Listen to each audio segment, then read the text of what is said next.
let me make it clear to you. Peter Obi has no money to share. It's as simple as that. We that are in a group called, for example, called Like Mind for Peter Obi, we are sponsoring cost of transportation to Abuja. We are paying some people's, what do you call it, hotel bill. In fact, most of the state chapter were supposed to be drawing money for that purpose. That is what's supposed to happen. They are not supposed to collect money from anybody. But the strategy is very simple. The reason why I'm here today is to address those delegates, to tell them that the only choice you have is vote for Peter Obi. Peter Obi has no 10,000 to pay any delegates. Collect the money from those people and still vote for Peter Obi. That is our stand. Okay, let me answer that one before I answer the first one. The reason why I am supporting Peter Obi is because I don't want Nigeria to be over. I don't want Nigeria to be over. I don't want Nigeria to burn. I don't want Nigeria to be over. I don't want Nigeria to burn. That is my interest in the matter. I am only interested for the future of my people. Are you following me? The future of my people is what is interested. I don't want money. I am not Reverend Father Mbaka, who Abuja said he came to ask for contracts. I am not. I am not interested. God has blessed me enough. I don't need the money for any politician. And then you ask, what is the numbers? Oh, I will show you the number. I will show you the number. Peter Obi will win the vote of the South East. He will win the vote that is coming from the South, with the exception of Wike River. He will win all the seats in the Southwest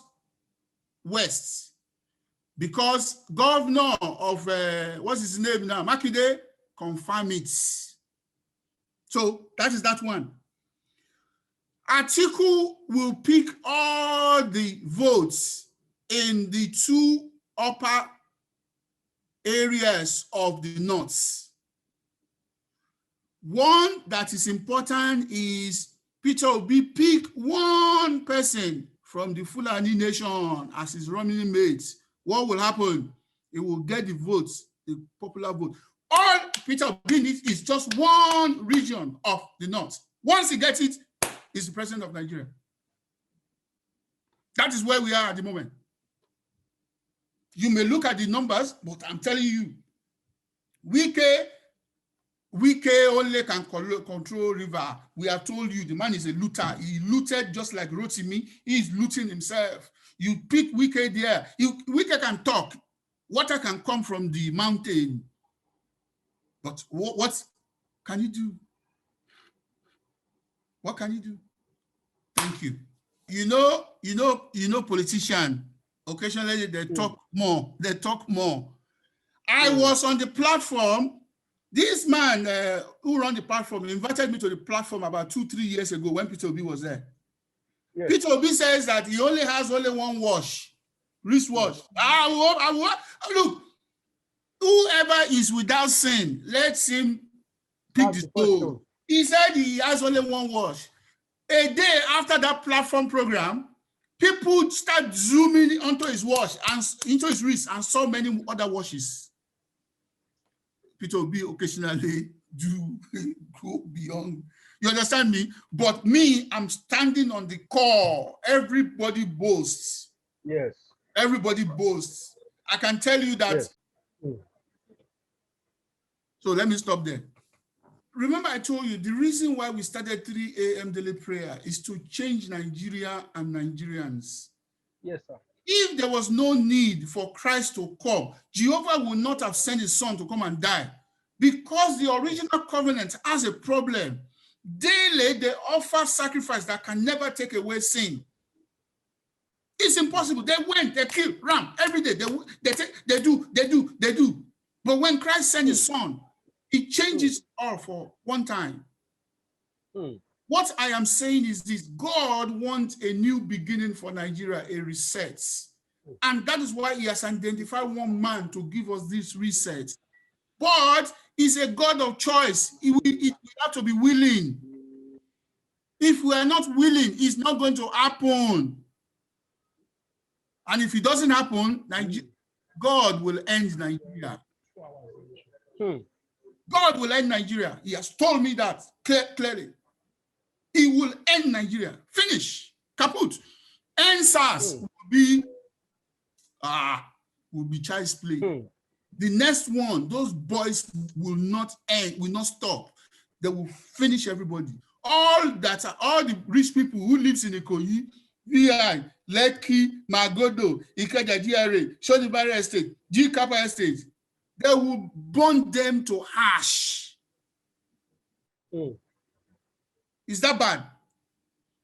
But God wants a change for us, and he has brought a man. I'm not going to use the word Messiah. Remember, I am one of those people who supported Buhari in 2014. Yes. So what happened to Buhari? Let me tell you what happened. Buhari became president of Nigeria. The cabal went to Sudan and caged him in a bottle. Bottle is head. They cage him. So Buhari does not, he does not see it. He does not reason again. He became a woman. He has been there ever since. They even planned to kill him during the time. He has been there. It's only the Ramadan Allah that saved him in Mecca that he did not die. The day that bottle is going to break will be May 29 next year. When that bottle breaks, Buhari will come out and he will say, did I do that? Was I the president of Nigeria? Did I do all of that in 80 years? The cabal, they cage our president in a bottle. Revelation of Jesus Christ is what I'm telling you. Buhari had the best intention ever for Nigeria. Best intention. Sudan, they went to Sudan and caged his head in a bottle. He's still in that bottle, but God says, we have not prayed enough for him to break the bottle because we have based our life on falsehood. Agitation. What does those boys want? They want employment. They want social support. Once you give them, they will go away. Part of it is free Mazi Nnamdi Kanu. Mazi Nnamdi Kanu is only fighting for what his boys want. We are, at the moment, unemployment rate in Nigeria is 33%. How much do you think it is in Igbo land? We have been there, not more. Last year, I went to, where did I went to? I went to Owerri. From there, I crossed into, which other state? Ebonyi State. What I saw was an eyesore. The day you announced Peter Obi as the PDP candidate, I guarantee you, iPod will share their sword. That is all they want. iPod, because they know Peter Obi will discuss with them. This is not a matter of war. War has never solved any problem in the whole world. Give me one war that you say that the military fought and won. Never. In the city of London, there used to be what is called the IRA, Irish Revolutionary Army, blowing everywhere. What was the solution? John Major negotiated with them. That is the end of it. Tell me a war that they fought without negotiation to resolve. It does not exist. Negotiate with those boys, they will go away. Negotiate. You see this one in Kaduna? The negotiation for the one in Kaduna is not going to be in Kaduna. It's going to be the head of state of those governments. That's where the negotiation will be, and then they will draw them out of Nigeria. Boko Haram, those ones are finished. Remember, let me tell you a story. 2019, I went to Johannesburg to my friend, Francis. Francis says, Edward, I'm going to show you something today. You will know that this Buhari, his head has been caged. I said, I know that one now. He took me to the house of the man. He was the leader of the mercenary that Jonathan brought to Nigeria. He says to me, he said they've been asking him to do an interview, but he's ready to do the interview now. After I left Joburg in 2019, he now did that interview. I shared that interview on my platform some months ago. He said that in the last month of Jonathan, they cleared Boko Haram out. You know what they were using to kill Boko Haram? Drone. Drone was set into St. Beaver's Forest. Any hit, drone was just firing. They killed them all. When Buhari came, what do you think Buhari did to this mercenary? They sent them away because they were killing Fulani man. Buhari is a Fulani. That was the end of that. And then and Boko Haram started. God. Can you imagine? God. Boko Haram, those guys, about 10 of them died during those times. They were working under the Nigerian army. It's not that they were just there killing. The instruction was any hits we see, the program was eliminated. You know when a drone is is up there. In the sky, yes. Yeah, each sensor. Once you see red, it will fire. All these things are doable. What does Boko Haram also want? Is it not this useless Alimodi Sheriff, or what does he call himself? Yes, the governor. Yeah, we all know this story, but yet we face to deal with it. I can assure you, Peter Obi will change the story. God sent me into Nigeria to set up 2 businesses, real estate and hotel. And I should use it to change the life of people. So what have I done? I arrived in Nigeria in 2009. What is it? What did I arrive in? 2009. My story is a story that if I open that book, I abandoned everything in the United Kingdom, came to Nigeria. What has been my story? A country of bad leadership, poverty, a zoo, a failed state, corrupt galore. And why is a Yoruba man like me standing with Peter Obi? Because I think he can change and allow me to do more. He can create a enabling environment.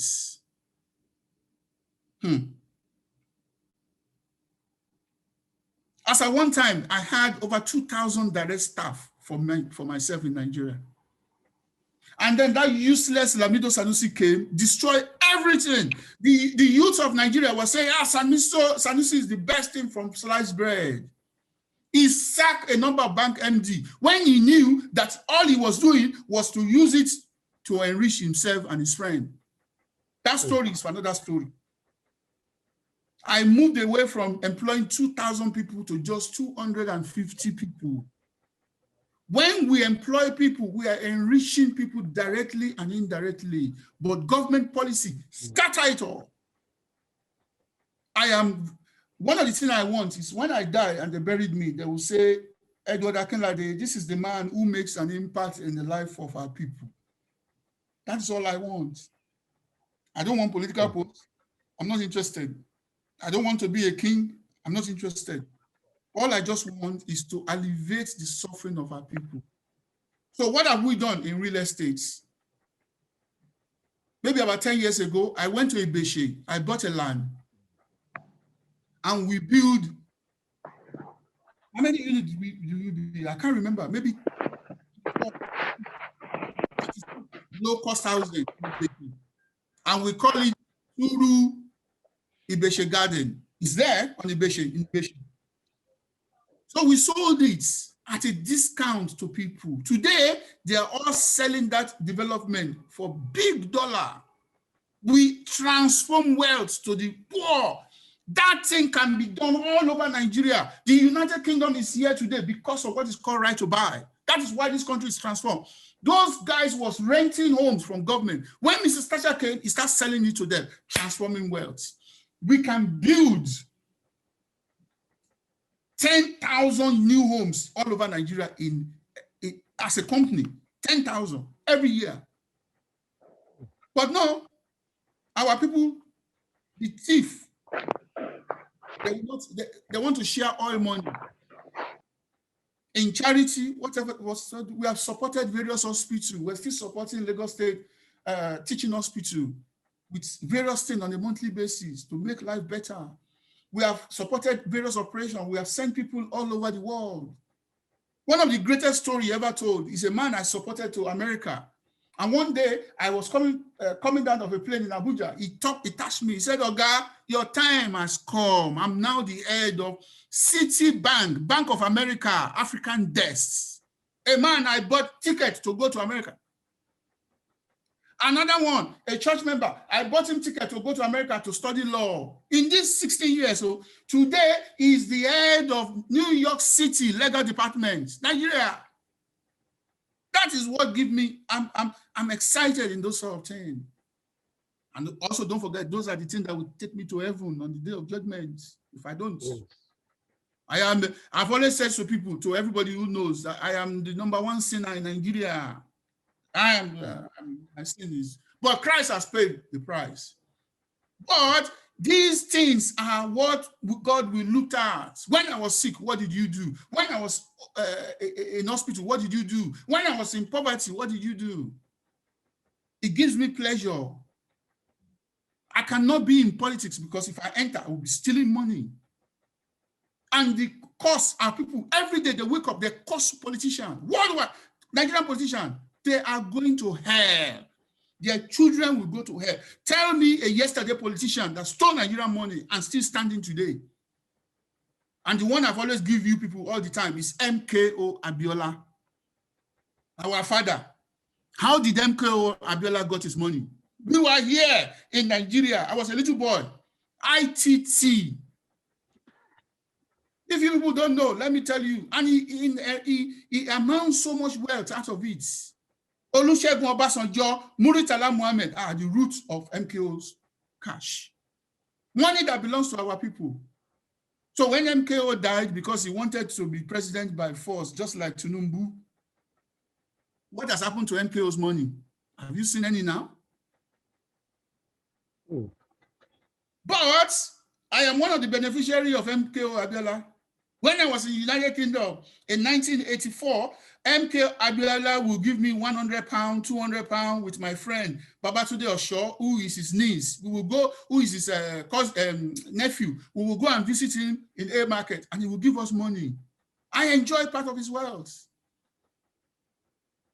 All MK Abiola does that he give. But God says, my son, you will never be the president of Nigeria. If you go in, you will die. That is what will happen to me also if I enter those rubbish. Because the place is full of blood. All Nigerian politicians are bloodthirsty. Only yesterday, one guy was shot dead in his car, head of one local government. All that is useless. Yes. Right, what do you think is going to happen? More is going to happen. For the soul of Nigeria. Politician, you cannot be a politician and not put your hand in blood in Nigeria. It's not possible. But we will pray. We will change the narrative. If there is no money in politics, who will want to go? Come to the United Kingdom. How much do you think they will make being a politician? It's not possible. You restrict your salary. You can't steal any money in that direction. So, for me, philanthropic charity can never end. I learned it from my mother. I will continue, but I don't like to talk about it. The only person I want to keep account of it is Jehovah.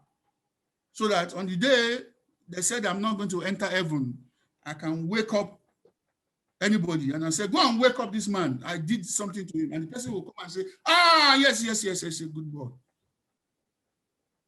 That's what. And also, maybe my children will benefit from it in the future. One day, one of my sons may be unemployed. And then when he mentioned my name, they'll say,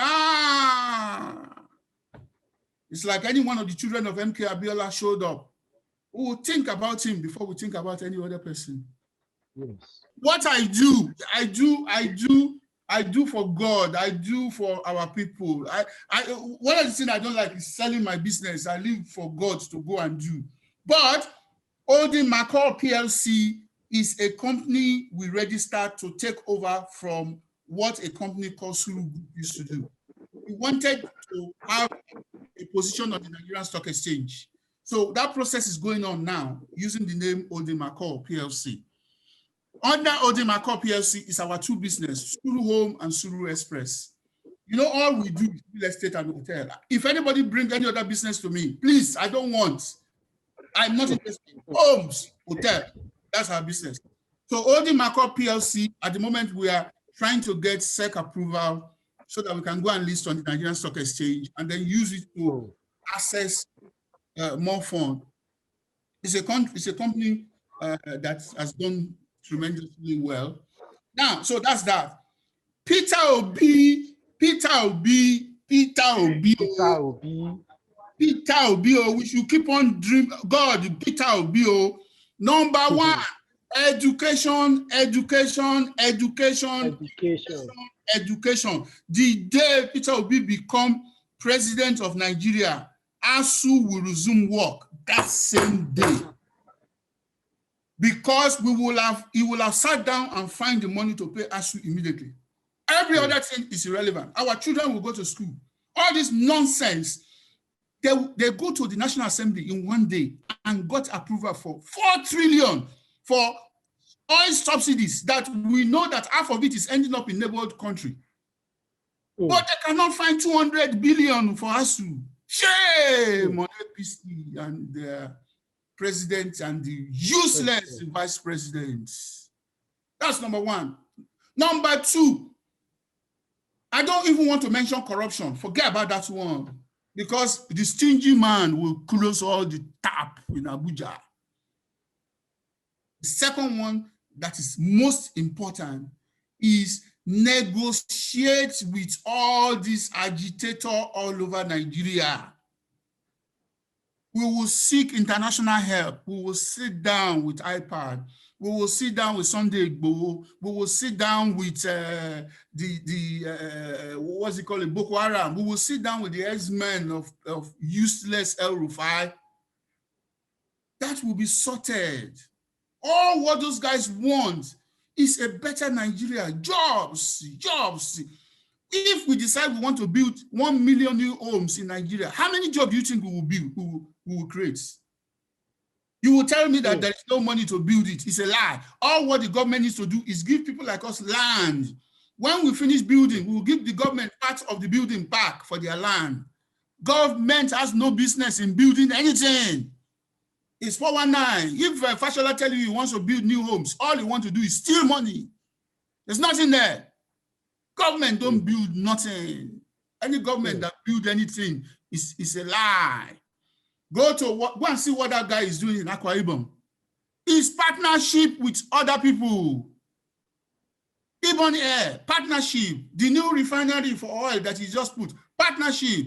PPPP. Government don't do nothing. The government run look at these useless people in Abuja. They said they want to establish another airline now. The one they have, Amcon has run them into the ground. Aero contractor dead. Eric about to die. They're planning another one, all to steal money. So that's that one. Let me finish. Let me finish on restructuring. Peter Obi promised he will restructure Nigeria, that the center will not be attractive. It will now be back to the region. Thank God we have the geopolitical setup. Under that, let everybody look. That economics theory of comparative advantage is over. There's nothing like that again. Let Yoruba focus on cocoa. You forget about that nonsense. Yoruba should focus on education. Education. Let East focus on groundnut. Forget that nonsense. Education. True education. Groundnut primarily will flow, cocoa will flow, oil will flow.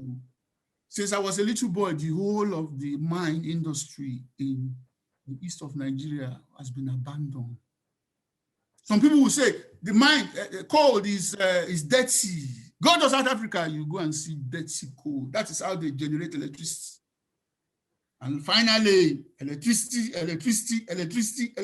Because if you give us electricity, every industry in Nigeria will be transformed. There is nothing in Nigeria that happens without electricity. How do we fix electricity? How? Very, very simple. Decentralize the whole of electricity in Nigeria. Let Lagos have its own power plant. Let every state sort their own problem out themselves. Forget about this national grid, the monster. Encourage Dangote to finish his refinery. Because we are told now Dangote has run out of money. He needs to finish that refinery quick. That is where we're going. And that's where it's going to end. So let me stop there.